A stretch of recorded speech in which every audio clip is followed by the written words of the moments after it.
මොකද්ද මෙතන තියෙන ඇත්ත තත්ත්වය? ඊටාම නිශ්චිතව ගත්තොත් දීවර ප්‍රජාව 22345ක් ඉන්නවා මේ දූපත ඇතුලේ. ඊට අමතරව මාදල් පාඩු 20ක් ගැසට් කරලා තියෙනවා. ඊට අමතරව කුඹුරු හෙක්ටයාර දැන් මම කියන්නේ 2019 ඉඩම් පරිහරණ ප්‍රතිපත්ති වාර්තාව අනුව land use policy planning report එක අනුව ඒගොල්ලෝ කියනවා මේ දූපත ඇතුලේ කුඹුරු ඉඩම් හෙක්ටයාර 3649ක් තියෙනවා. පොල් ඉඩම් හෙක්ටයාර 915ක් තියෙනවා. හේන් වගා බීම් හෙක්ටයාර 55ක් තියෙනවා. ඒ වගේම හෝම් ගාඩ් ගෙවතු වගා ගෙවතු කරගෙන වගාවන් කරගෙන ඉන්න හෙක්ටයාර 3529ක් තියෙනවා. ඊට අමතරව නාගරික බීම් හෙක්ටයාර 639ක් තියෙනවා කියලා කියනවා. දැන් මේ මොකද්ද කියන්නේ?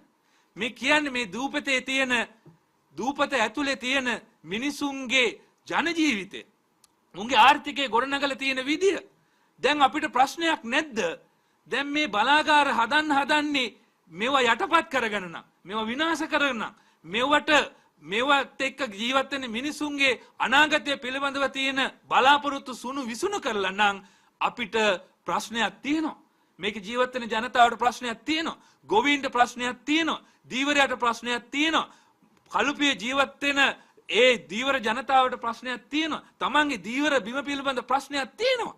ඉතින් කොහොමද කියන්නේ මෙතන සුනිත්‍ය බලශක්ති අධිකාරිය සැලැස්මක් හදලා මේක ආයෝජනය කරනලා බලශක්තිය හදන්න පුළුවන් කියන එකෙන් අපිට බේරෙන්න පුළුවන්. මේක අපි කියන එහෙම වෙන්න බෑ.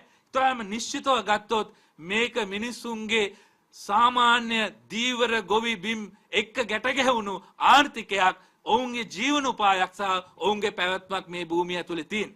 එතනින් තමයි මේ ප්‍රශ්නේ අපි ගන්නෙ. ඒ නිසා අපිට පුනර්ජනනීය බලශක්තිය පිළිබඳ වාද විවාදයක් නැහැ. අපිට ඒකට යා යුතුයි. හැබැයි අපිට පුළුවන් ද කුඹුරු ඉඩම් ටික විනාශ වෙන්න ඉඩ දෙන්න. අපිට පුළුවන් ද හේන් වගා ටික ඉඩ දෙන්න. අපිට පුළුවන් ද කලපුව විනාශ වෙන්න ඉඩ දෙන්න. අපිට පුළුවන් ද ඒකත් එක්ක ඊටාම කුඩා ආම්පන්නත් එක්ක ජීවත් වෙන දීවර ජනතාවට තමන්ගේ ජීවන උපාය අහිමි වෙලා ඉඩ දෙන්න.